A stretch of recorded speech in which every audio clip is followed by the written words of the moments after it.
다 함께 기도하심으로 새벽 예배를 하나님 앞에 정중히 드리도록 하겠습니다. 하나님 아버지, 저희들 지난 한 주도 눈동자같이 지켜주시고 주의 말씀으로 주님과 함께하는 삶으로 주님의 뜻 안에서 승리하는 삶으로 이끌어 주심을 감사합니다. 특히 저희들 교회를 통해서 주시는 은혜에 대해서 계속해서 말씀하시고 저희들이 하나님의 뜻 안에서 바른 예배자가 될 수 있도록 말씀으로 삶으로 교훈하여 주심을 감사합니다. 저희들 이제 세상에서의 의무를 다하는 금요일 하루를 잘 지낼 수 있도록 인도하여 주셨고 오늘은 특히 주일을 준비하며 기도하며 간구할 수 있는 시간을 저희들에게 더욱 허락하여 주시옵소서. 함께 하심을 믿사오며 예수님 이름으로 기도드리옵나이다. 아멘. 다 함께 찬송가 210장 시온성과 같은 교회 210장으로 함께 찬양 드리도록 하겠습니다. 시온성과 같은 교회 그의 영광 한없다. 허락하신 말씀대로 주가 친히 세웠다. 반석 위에 세운 교회 흔들 자가 누구랴. 모든 원수 애워싸도 아무 근심 없도다. 생명샘이 솟아나와 모든 성도 마시니 언제든지 흘러넘쳐 부족함이 없도다. 이런 물이 흘러가니 목마를 자 누구랴. 주의 은혜 풍족하여 넘치고도 넘친다. 주의 은혜 내가 받아 시온 백성 되는 때 세상 사람 비방해도 주를 찬송하리라. 세상 헛된 모든 영광 아침 안개 같으나 주의 자녀 받을 복음 영원 무궁하도다. 아멘.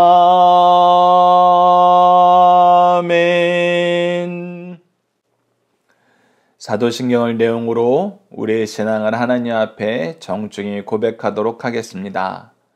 나는 전능하신 아버지 하나님 전지의 창조주를 믿습니다. 나는 그의 유일하신 아들 우리 주 예수 그리스도를 믿습니다.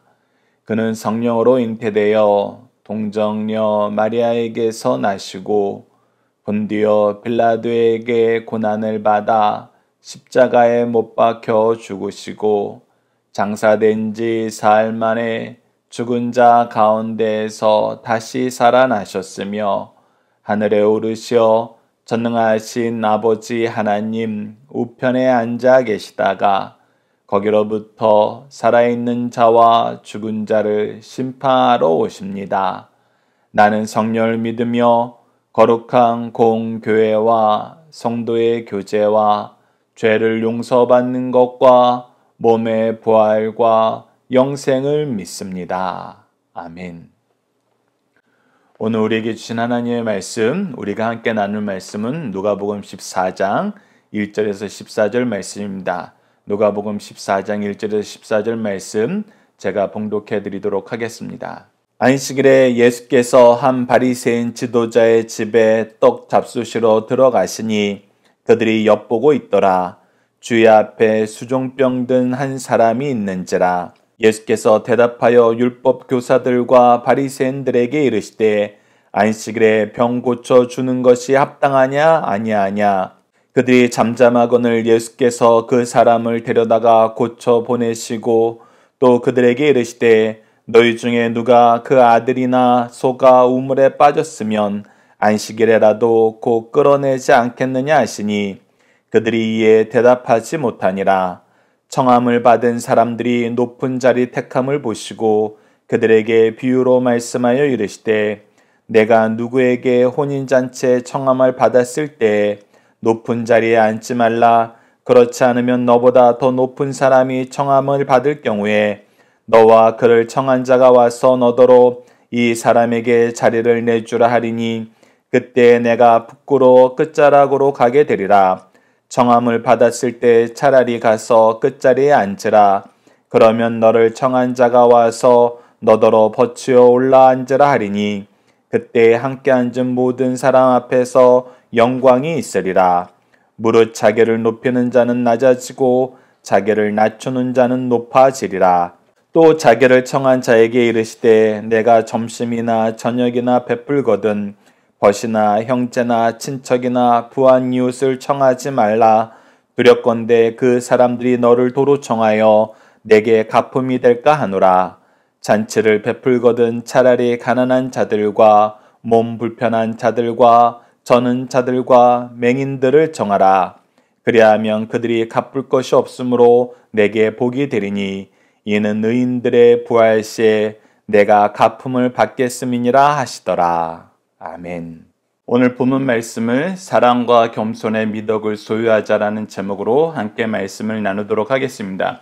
오늘 본문 말씀은 저희들 크게 세 단락으로 나눠서 보고자 합니다. 첫 번째 단락은 1절에서 6절 말씀으로 예수님은 안식일을 어떤 날로 지키고 있고 바리새인 지도자는 어떤 날로 지키고 있나요? 키워드는 안식일, 엿보다, 수정병, 고침, 합당하다, 위기, 구원입니다. 자, 말씀을 한 절 한 절 살펴보도록 하겠습니다. 1절입니다. 안식일에 예수께서 한 바리새인 지도자의 집에 떡잡수시로 들어가시니 그들이 엿보고 있더라. 이 안식일날 한 바리새인들이 사람들에게 음식을 대접하는 것 같습니다. 잔치를 열은 것 같아요. 그래서 그 지도자의 집에 떡을 잡수러 들어가셨는데 이 안식일날 예수님은 말씀을 가르치시고 많은 사람들의 연약함을 고치시면서 하나님의 복과 거룩으로 가득 찬 날을 만드시려고 그러시지만 이 바리새인들은 이 안식일을 무엇하는 날로 바꾸냐면 예수님을 잡으려고 예수님을 고발할 증거를 엿보는 그런 장소로 그런 시간으로 바꿔버렸습니다.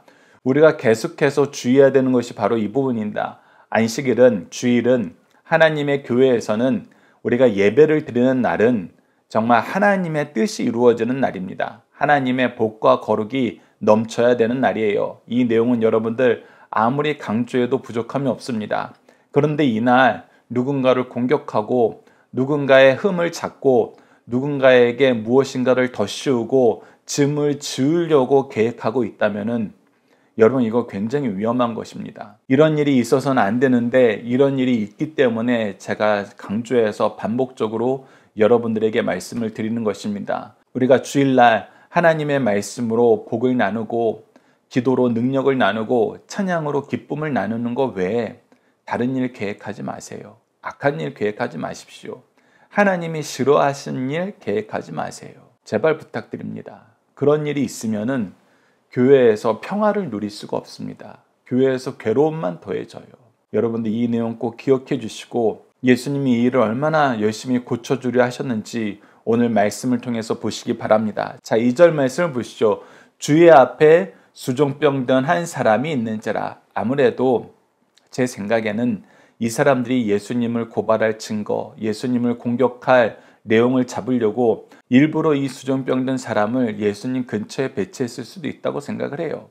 왜? 예수님 반드시 이 수종병 든 여인에 대해서 무엇인가를 조치를 취할 거니까. 왜? 유대 지도자라면은 왜 예수님이 이 수종병 든 사람을 고칠 것이라는 확신이 있었는지 우리가 깨달을 수 있어요. 그것은 무엇이었습니까? 하나님의 사랑이었어요. 하나님의 사랑으로 사시니까 이 수종병 든 여인을 고치는 거거든요. 근데 하나님의 사랑이 많은 것을 지금 그들이 걸려 넘어질 법을 가지고 있어요. 이것은 무엇입니까? 스스로가 증명을 하는 거예요. 자기네들이 만든 시행령이 모법인 하나님의 말씀을 위반하고 있구나. 그것을 알면서도 여러분들 계속 시도하는 거예요. 계속 시도하는 이유가 뭐예요? 이것이 오랫동안 유대 지역의 문화로서 자리 잡았기 때문이에요. 그래서 일반 사람들은 이것이 나쁘다라고 얘기하면 나쁜 것으로 받아들일 만큼 그냥 인식적으로 편향돼 있어요. 그래서 그것을 이용하는 겁니다. 즉 하나님의 말씀의 뜻을 우리가 따르는 것이 아니라 사람들의 편향적인 시각을 이용해서 자기의 욕심을 채우려는 계획이 지금 이 유대 지도자들, 바리새인들 사이에 있는 거예요. 이거 굉장히 위험한 것입니다. 그래서 우리는 두 가지 면에서 주의를 하셔야 돼요. 첫 번째, 우리가 하는 일, 우리가 보고 있는 일이 하나님 말씀으로 옳은 것인가? 이것을 계속 우리는 점검해야 됩니다. 동시에 우리가 기존에 가지고 있던 생각과 사상들, 그것이 하나님의 뜻과 일치되었던 것인가도 우리가 살펴봐야 돼요. 그 두 가지를 살펴보는 것이 개혁주의예요. 우리가 앞서 놓인 문제가 하나님 말씀대로 하기 위해서는 어떻게 해야 되는가? 우리가 기존에 가지고 있던 태도가 하나님의 뜻과 일치된 것인가? 이것을 항상 보면서 하나님 말씀으로 우리가 바꿔나가는 것, 그것이 개혁주의입니다. 그것을 위해서 탄생한 것이 개신교예요. 그렇기 때문에 우리는 말씀으로 이것을 살펴봐야 됩니다. 그렇지 않으면 이 바리새인들과 같은 잘못된 행태를, 또 이 잘못된 행태를 받아들이는 잘못된 문화를 우리가 계속 가지게 됩니다. 특히 주일날 우리가 신앙생활하는 거, 예배 드리는 거, 이 두 분야는 우리가 철저하게 말씀으로 점검을 해야 됩니다. 그때 예수님께서 말씀하십니다. 예수께서 대답하여 율법 교사들과 바리새인들에게 이르시되 안식일에 병 고쳐주는 것이 합당하냐 아니하냐. 자, 물어보시는 거예요. 너희들이 지금까지 문화 안에서는 너희들이 잘못 만든 시행령으로 오랜 시간 지내다 보니까 이것이 잘못된 것으로 생각하고 있는데 말씀을 기반으로 다시 한번 살펴봐라. 안식일에 병 고치는 것이 합당하냐 아니하냐. 그들이 대답을 못해요. 대답을 안 하는 사람도 있고 못하는 사람도 있어요. 이미 이것이 하나님이 주신 모법에 위반된다는 걸 아는 사람들은 안 하는 것이죠. 왜? 그러면 예수님을 공격하려던 계획이 무산되니까, 스스로가 그 계획을 접어버려야 되니까. 또 모르는 사람들 입장에서는 의아한 거예요. 왜 예수님이 이렇게 얘기하시는가? 당연히 안 되는 거 아닌가? 그래서 예수님이 설명을 해주시는 것입니다. 5절 보십시오.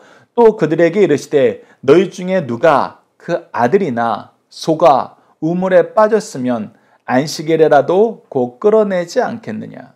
안식일날 소나 아들이 우물에 빠졌으면 그들에게 적당한 부표를 던져주거나 음식을 던져주면서 야, 오늘은 안식일이어서 내가 못 꺼내주니까 너 거기서 좀 하루 동안 참고 서 있어.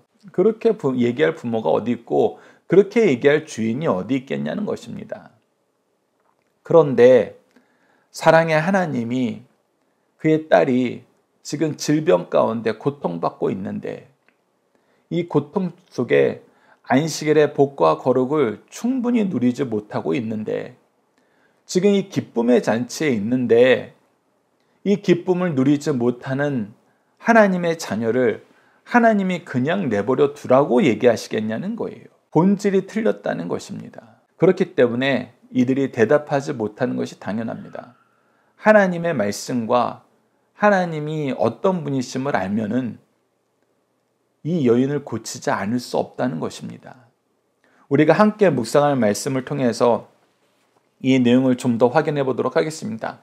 다니엘서 6장 10절에서는 우리가 안식일 날 하나님의 뜻을 행하는 것은 내 목숨이 위태로워져도 사람들이 나를 잡아먹으려고 해도 우리는 하나님 말씀을 지킬 수밖에 없다. 그것을 다니엘이 6장 10절을 통해서 보여주고 있습니다. 다니엘이 이 조서의 왕의 도장에 찍힌 것을 알고도 이 조서의 내용이 뭐였어요? 왕 외에 다른 어떤 신이나 사람에게 기도하면은 반드시 죽게 된다는 거였어요. 이 한 달 동안은 금지해야 된다는 거였습니다.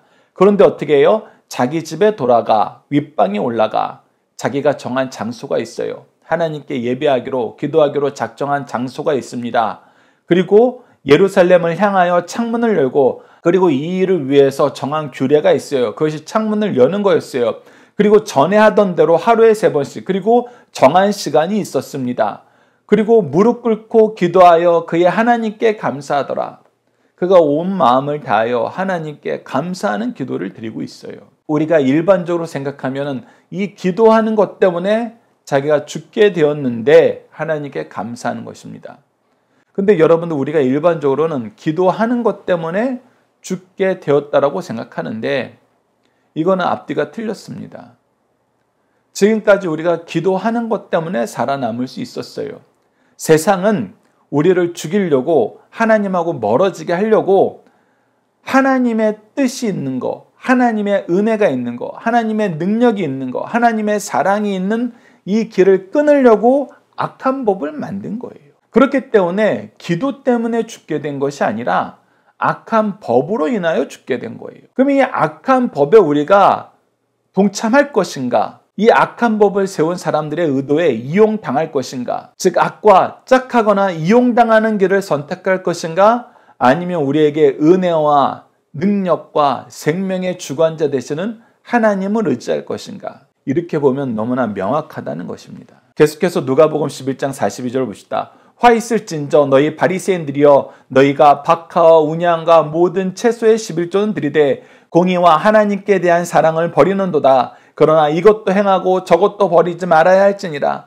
이 오늘 바리새인들이 안식일을 지키는 규례는 겉모습은 잘하고 있어요. 도리어 잔치까지 베풀어서 회당에 모인 사람들에게 같이 이 안식일의 복을 나눠주는 겉의 모습은 잘 실천하고 있어요.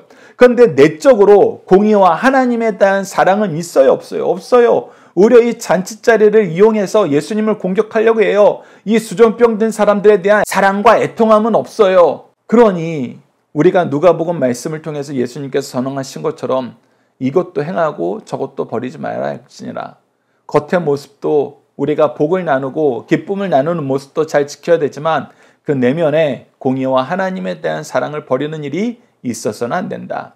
계속해서 누가복음 10장 27절을 보시죠. 대답하여 이르되 내 마음을 다하며 목숨을 다하며 힘을 다하며 뜻을 다하여 주 너희 하나님을 사랑하고 또한 내 이웃을 내 자신과 같이 사랑하라 하였나이다. 즉 주일날은 하나님에 대한 사랑과 내 이웃에 대한 사랑이 같이 경험되고 같이 훈련되는 곳입니다. 바로 교회는 이 내용이 우리가 적용되는 곳이에요. 그래서 계속 변하지 말아야 되는 거. 창세기 2장 3절의 이 말씀. 하나님이 7째 날을 복주사 거룩하게 하셨으니 하나님의 복과 거룩이 넘치는 날로 우리가 이 모법을 충실히 지키는 날로 우리가 주일을 잘 지켜야 됩니다. 예배를, 교회를 하나님의 복과 거룩이 넘치도록 우리에게 주신 시간과 재능과 물질을 사용해야 된다는 것입니다. 자, 두 번째 단락을 보도록 하겠습니다. 7절에서 11절을 자기를 높이려는 자들의 한계는 무엇인가요? 키워드는 높은 자리, 택함, 탐함, 더 높은 자, 부끄러움, 낮아짐, 영광입니다. 즉 우리가 높은 자리를 택할 때, 이것을 탐할 때에는 더 높은 자가 왔을 때는 부끄러워질 수밖에 없다는 거예요. 도리어 낮아지는 것이 더 영광스러운 길이란 것입니다. 자, 7절 말씀을 보시죠. 청함을 받은 사람들이 높은 자리 택함을 보시고 이 바리새인이 회당에 모인 사람들에게 잔치를 베풀고 있어요. 식사를 대접하고 있어요. 이거 굉장히 좋은 거예요. 그런데 스스로 자기를 자랑하는 사람들, 자기가 좀 은혜 좀 받았다는 사람들, 자기가 뭔가 표적이 있다는 사람들은 자기보다 높은 사람이 어디 있어? 라면서 높은 자리로 가는 것을 당연하게 여기고 때로는 그 높은 자리에 올라가기 위해서 더 수고한다는 거예요. 그런데 그런 사람들을 보시고 예수님이 뭐라고 얘기하세요? 8절 말씀 보시죠. 내가 누구에게나 혼인잔치에 청함을 받았을 때 높은 자리에 앉지 말라. 그렇지 않으면 너보다 더 높은 사람이 청함을 받은 경우에 너와 그를 청한 자가 와서 너더러 이 사람에게 자리를 내어주라 하리니 그때 내가 부끄러워 끝자리로 가게 되리라. 근데 이때 남은 것은 부끄러움밖에 없다는 거예요. 우리가 탐심을 가지고 살면은 어떤 규칙 안에서 살게 되냐면 승자 독식이라는 규칙 안에서 살게 돼요. 탐심은 우리에게 결과적으로 남겨주는 것은 승자 독식입니다. 즉 내가 승자가 되지 못하면은 나는 결국은 누군가의 아래에서 약탈당하는 삶을 살아야 돼요. 그런데 그것이 교회 안에서 우리가 믿음의 공동체 안에서 하나님이 우리에게 주신 복과 거룩이 넘치는 자리에서도 이 탐심으로 살면은 교회가 이 승자 독식의 사상으로 오염될 수밖에 없습니다. 그래서 두 가지 방법이 나오는 거예요. 어떻게든 높아지려고 수단과 방법을 가리지 않는 사람들이 생기는 반면에 동시에 스스로 높아질 수 없다는 것을 깨달은 사람들은 뭐예요? 어떻게든 저 사람을 깎아내리려고 그래요. 그래서 정말 우리가 어렸을 때 불렀던 찬양처럼 미움 다툼 시기 질투만 넘치게 됩니다. 여러분들이 이것은 세상에서 족하잖아요. 그러니 교회에서 이것을 우리가 동일하게 추구한다면 얼마나 미련하고 어리석은 삶을 사는 거예요. 너무나 악한 삶을 사는 것입니다. 교회는 하나님께서 하나님의 통치를 보여주시는 곳이고 그것을 우리가 가장 먼저 경험하는 장소예요. 그래서 이 교회의 은혜를 가지고 우리가 세상에 은혜의 충만함을 소개하는 직분을 받은 거거든요. 그런데 우리가 교회 안에 세상법을 가지고 들어오는 거예요. 세상 방식을 적용하는 겁니다. 그래서 어떤 분들은 그 얘기를 하는 사람들이 있어요. 교회에서 세상에서 박해당하고 존중받지 못하던 사람들이 교회에서는 자연스럽게 존중해주고 섬겨주니까 그 맛에 온다고. 그래서 그것을 오히려 악용한다고. 그래서 이런 사람들 우리 구분해서 쫓아내야 된다고. 이렇게 얘기하시는 분들 계세요. 근데 여러분들 쫓아내야 된다는 이 사상 속에서 우리는 그들과 동일한 생각을 가지고 있다는 것을 깨달아야 됩니다. 우리는 좀 더 받아서 우리가 있으니까 섬기지, 우리가 높은 데 섬겨주는 거야. 이 마음을 가지고 있는 것은 여전히 내가 높다라는 이 탐욕적인 관점에서 우리가 생각하고 있다는 것과 동일해요. 그렇기 때문에 우리가 겸손으로 산다는 것은, 섬김으로 산다는 것은 우리가 어떤 사람들의 반응이나 그 사람들의 태도에 의해서 결정되는 것이 아니라 말 그대로 하나님의 은혜에 감격한 사람으로서 섬긴다는 것을 여러분들 기억해 주시기 바랍니다. 그랬을 때 우리가 어떤 자리에 가나 스스로 낮아지는 겸손의 길을 갈 수 있어요. 10절 말씀이 실천이 된다는 것입니다. 청함을 받았을 때 차라리 가서 끝자리에 앉으라. 그러면 너를 청한 자가 와서 너더러 거치어 올라 앉으라 하리니 그때 함께 앉은 모든 사람 앞에서 영광이 있으리라. 자, 천국잔치에 우리를 초대하신 분은 하나님이세요. 근데 우리가 받은 은혜가 큰데도 섬기는 삶을 살아요. 감사하는 삶을 살아요. 겸손한 삶을 살아요. 그때 우리를 누가 높이신다? 청했던 주인이 우리를 버셔라고 칭하면서 높이신다. 교회는 그런 곳입니다. 내가 어떻게든 높아지려고 내가 가진 직분을 이용하고 내가 가진 은사를 이용하고 내가 받은 사명을 이용하는 것이 아니에요. 오히려 그것은 내가 받은 은사는, 직분은, 사명은 내가 겸손해야 될 이유이지 내가 높아질 이유가 될 수가 없다는 거. 그것이 교회에서 우리가 배우고 가르쳐야 되는 삶의 태도라는 거. 우리가 이것을 교회에서 연습하지 않으면 세상에서도 절대 이룰 수 없다는 거 우리가 기억하셔야 됩니다. 그래서 예수님께서는 분명히 얘기합니다. 무릇 자기를 높이는 자는 낮아지고 자기를 낮추는 자는 높아지리라. 이 내용을 우리가 함께 묵상할 말씀을 통해서 좀 더 보도록 하겠습니다. 고린도전서 15장 8절에서 10절 보시죠. 맨 나중에 만삭되지 못하여 난자 같은 내게도 보이셨느니라. 나는 사도 중에 가장 작은 자라. 나는 하나님의 교회를 박해하였느니라. 사도라 칭함을 받기에 감당하지 못할 자니라. 그러나 내가 나 된 것은 하나님의 은혜로 된 것이니 내게 주신 그의 은혜가 헛되지 아니하여 내가 모든 사도보다 더 많이 수고하였으나 내가 한 것이 아니요 오직 나와 함께 하신 하나님의 은혜로다. 나는 죄가 많은 사람으로 높은 자리에 올라갈 자격이 없는 사람입니다. 이 직분을 감당할 자격이 없는 사람입니다. 그런데 하나님의 은혜로 제가 더 수고하게 되었습니다. 그러나 이것도 내 자랑, 내 공로, 내 업적이 아니라 하나님이 나에게 주신 은혜의 선물입니다. 여러분들 이것이 은혜 받은 사람들이 고백할 수밖에 없는 내용입니다. 내가 은혜 받았어요 하지만 내가 은혜 받을 만 했지, 즉 내 공로가 조금이라도 있지라고 생각하면은 여러분들 절대 겸손해질 수 없습니다. 온전한 감사, 온전한 섬김, 온전한 순종이 없으면 은혜가 우리에게 임했을 때 이 은혜가 바로 사용되는 것이 아니라 우리의 탐욕의 도구가 된다는 거 여러분 다시 한번 주의해 주시기 부탁드립니다.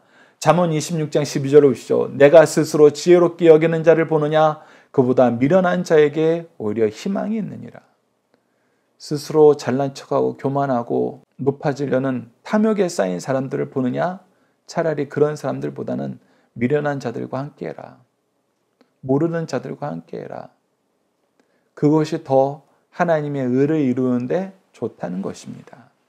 이사야서 57장 15절 말씀을 보십시오. 지극히 존귀하여 영원히 거하시며 거룩하다 이름하는 이가 이와 같이 말씀하시되 내가 높고 거룩한 곳에 있으며 또한 통회하고 마음이 겸손한 자와 함께 있나니 이는 겸손한 자의 영을 소생시키며 통회하는 자의 마음을 소생시키려 함이라. 거룩하신 이, 가장 높으신 이, 우리의 주인 되시는 분, 우리의 아버지 되시는 분, 우리의 창조주 되시며 통치주 되시며 구원주 되시며 심판주 되시는 분은 겸손하며 통회하는 심령을 돌보시며 그들과 함께하며 그들을 높이시기에 기뻐하신다는 것입니다. 그래서 욥기의 마지막 부분을 보면은 욥이 겸손해지는 걸 보게 됩니다. 겸손히 은혜임을 깨닫게 되는 걸 보게 돼요. 욥기 40장 4절을 보시죠. 나는 미쳐나오니 무엇이라 주께 대답하리이까 손으로 내 입을 가릴 뿐이로소이다. 제가 열심히 친구들한테 나의 입장을 대변하고 하나님 믿는 거 그런 거 아니야. 하나님 뜻 그런 거 아니야. 열심히 얘기했지만 내가 하나님의 임재 앞에 고백할 수밖에 없는 것은 나의 미천함 뿐이라는 거예요. 그래서 우리가 하나님의 임재가 있는 교회, 하나님이 중심이 되시고 하나님이 머리가 되심을 인정하는 교회에서조차도 우리가 탐욕에 빠져서 우리가 조금 더 받은 은혜를 자랑하면서 서로 높은 자리에 오르려고 그랬다가는 우리가 도대체 어디서 하나님 나라의 영광을, 하나님의 임재 앞에 겸손함을, 순종함을, 감사함을, 기뻐함을 우리가 어디서 경험하겠냐는 거예요. 그래서 교회는 서로 받은 은혜로 겸손히 섬기는 곳이라는 것입니다. 자, 마지막 세 번째 단락입니다. 12절로 14절을 먼저 된 자, 먼저 은혜를 받은 자들은 누구를 섬겨야 되나요? 키워드는 가난한 자, 연약한 자, 갚을 것이 없는 자, 섬김, 부활 시 복이 있다는 것입니다.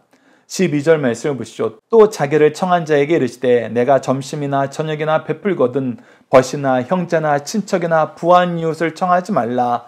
두렵건대 그 사람들이 너를 도로 청하여 내게 갚음이 될까 하노라. 네, 우리가 서로 섬길 때, 누군가를 대접할 때 우리가 탐욕이 섬김의 이유가 되었을 때는 누구를 섬기길 기뻐해요? 우리보다 더 가진 자를 섬기길 기뻐해요. 왜? 이 사람을 잘 섬겨서 내가 더 높아지려고. 그러나 정말 섬겨야 될 사람은 누구라는 거예요? 나에게 갚지 못할 자들, 하나님께서 나에게 돌보라고 명령한 자들을 섬기라는 거예요. 내가 높아지기 위해서 섬기는 것이 아니라 하나님이 나에게 맡긴 영혼을 섬기는 것, 그것이 교회에서 반드시 중심이 되어야 된다는 것입니다. 13절을 보시죠. 잔치를 베풀거든 차라리 가난한 자들과 몸 불편한 자들과 저는 자들과 맹인들을 청하라. 그리하면 그들이 갚을 것이 없으므로 내가 복이 되리니 왜 이들이 갚을 것이 없는 것이 내게 복이 되어 분명히 얘기합니다. 이는 의인들의 부활 시에 내가 갚음을 받겠음이니라 하시더라. 의인들이 부활 시에는 누가 갚아주시는 거예요? 하나님이 갚아주시는 거예요. 그래서 이 지상에서 높아지는 것보다는 하나님의 나라에서 하나님이 높은 자리로 이끌 때 그때 높아지는 것을 사모하라는 거예요. 자, 이 내용을 우리가 함께 묵상할 말씀을 통해서 좀 더 보도록 하겠습니다. 신명기 15장 11절을 보십시오. 땅에는 언제든지 가난한 자가 그치지 아니하겠으므로 내가 내게 명령하여 이르노니 너는 반드시 내 땅 안에 내 형제 중 곤란한 자와 궁핍한 자에게 내 손을 펼치리라.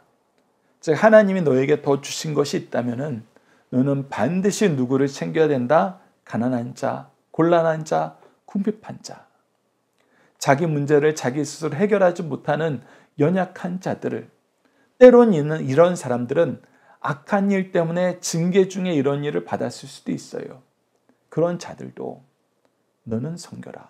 그것이 하나님의 의를 따르는 왕으로서의 삶이다. 마태복음 25장 42절을 보시오. 내가 줄일 때 너희가 먹을 것을 주지 아니하였고 목마를 때 마시게 하지 아니하였고. 우리가 어떤 사람은 저 사람은 저래서 싸 하면서 외면하는 사람이 있어요. 그러나 그러지 말라는 것입니다. 너희가 할 수 있으면 해라. 섬길 수 있으면 섬겨라. 그래서 갈라디아 2장 10절을 보시죠. 다만 우리에게 가난한 자들을 기억하도록 부탁하셨으니 이것은 나도 본래부터 힘써 행하여 왔노라. 교회들은 서로가 서로에게 가난한 자를 돌볼 것을, 어려운 교회를 섬길 것을 부탁했어요. 그것이 할례를 지키는 것보다 더 중요하다는 것이 예루살렘 공의회에서, 예루살렘 교회 회의에서 이미 정해고 선포되었던 거예요. 이것을 우리가 사도행전을 통해서 확인할 수 있죠. 그처럼 우리가 일반적인 어떤 신앙적인 규례를 잘 지키는 것보다 더 중요하고 더 근본적인 것은 우리 주위에 연약한 사람을 섬겨야 된다는 거. 그래서 잠언 19장 17절에서는 이렇게 기록되어 있습니다. 하나님께서 이렇게 선언하셨어요. 가난한 자를 불쌍히 여기는 것은 여호와께 꾸어드리는 것이니 그의 선행을 그에게 갚아주리라. 네. 가난한 자에게 우리가 무엇인가를 해주면은 그건 하나님이 무엇으로 여겨주신다고요? 네가 나에게 꾸어주었다. 아니 사실 내가 가난한 자를 도울 때 썼던 것은 하나님이 주신 거였어요. 하나님이 은혜로 주신 거였어요. 하나님이 은혜로 주신 것을 내가 잘 사용했더니, 하나님 뜻대로 사용했더니 하나님은 우리에게 어떤 칭찬을 해주세요? 내가 너에게 빚졌다. 내가 너에게 더 갚을게. 아니 하나님이 주신 거였잖아요. 그럼에도 불구하고 내가 너에게 빚진 거다 라고 얘기해 주신다면 우리가 얼마나 황송하겠어요. 그런데 하나님께서 그렇게 여겨주시겠다는 거예요. 그래서 우리는 이 말씀의 은혜를 가볍게 여겨서는 안 됩니다. 이것을 가볍게 여기는 것은 미련한 길이에요. 지혜롭게 삽시다. 로마서 12장 13절을 보시죠. 성도에 쓸 것을 공급하며 손 대접하기를 힘쓰라. 우리에게 주신 길은 섬기는 일입니다. 은혜가 충만할 때에는 겸손해야 되고, 복음의 능력이 충만할 때에는 성실해야 되고, 사랑이 충만할 때에는 더 수고해야 됩니다. 그것이 우리가 받은 은혜를 잘 쓰는 방법이라는 거 여러분들 꼭 기억해 주시기 바랍니다. 함께 묵상할 말씀 하나씩 보도록 하겠습니다. 성도들은 보편적인 법은 모범적으로 준수하나 하나님의 법에 위반한 세상법은 범할 수밖에 없습니다. 다니엘은 왕 위에 다른 신을 섬기면 사자굴에 들어가는 법을 알고도 하나님을 섬기기 때문에 그 법은 범했어요. 예수님이 안식일에 자기를 고발하려고, 자기를 잡으려고, 자기를 죽이려고 계획을 판 걸 알았지만 하나님의 뜻은 실천할 수밖에 없었어요. 바리새인들은 예수님이 불쌍한 자를 보면 고칠 수밖에 없는 사랑이 충만한 분임을 알고 안식일에 수종병 환자를 예수님 앞에 있게 했습니다. 예수님은 그 병자를 고쳐주셨어요. 주님은 안식일에 선을 행하는 것은 율법 위반이 아니라는 사실을 가르쳐주고 있습니다.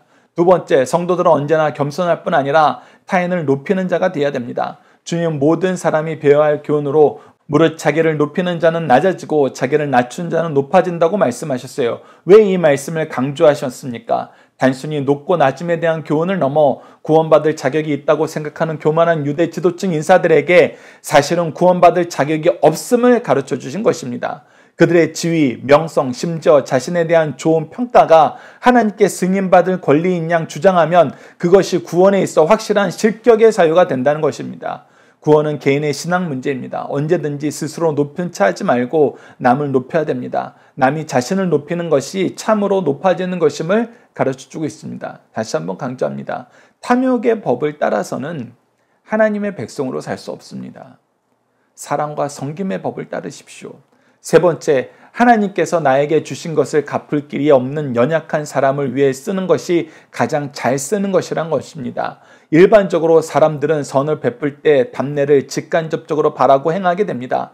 그러나 물질이든 명예든 좋은 결과를 가져오리라는 것은 계산하지 않고 행하는 것이 가장 선한 행위입니다. 그렇게 할 때 주께서 보상해 주십니다. 그러므로 은혜를 갚지 못할 사람들에게 자비를 베풀라. 가난한 사람, 언제 어느 곳에 있으며 이들을 돌보는 것이 주의 명령이요 성도들의 의무라는 것입니다. 자녀들과 함께하는 기도 내용을 통해서 함께 기도하도록 하겠습니다. 교회를 세우시고 교회의 복을 누리게 하시고 승리의 역사를 주시기를 기뻐하시는 하나님, 우리를 향한 사랑을 이루시기 위해서 먼저 말씀을 주시고 교회를 세우시고 영적 부모를 통해서 하나님의 복을 누리게 하심을 감사합니다. 말씀의 복도, 교회의 복도, 영적 부모를 통해 받는 모든 축복도 우리가 하나님을 사랑하기 전에 값없이 주신 은혜인데 우리는 이 은혜를 자랑하며 스스로 높아지려 함을 용서해 주소서. 은혜에 감격한 자는 겸손하며 복음의 능력이 풍성한 자는 성실하며 사랑이 많은 자는 더욱 수고하는 하나님 나라의 충성된 일꾼이 되도록 도와주소서. 예수님 이름으로 기도드립니다. 아멘. 주기도문으로 예배를 마치겠습니다. 하늘에 계신 우리 아버지, 아버지의 이름을 거룩하게 하시며 아버지의 나라가 오게 하시며 아버지의 뜻이 하늘에서와 같이 땅에서도 이루어지게 하소서. 오늘 우리에게 일용할 양식을 주시고 우리가 우리에게 잘못한 사람을 용서하여 준 것 같이 우리 죄를 용서하여 주시고 우리를 시험에 빠지지 않게 하시고 악에서 구하소서. 나라와 권능과 영광이 영원히 아버지의 것입니다. 아멘. 각자 기도하는 시간 갖도록 하겠습니다.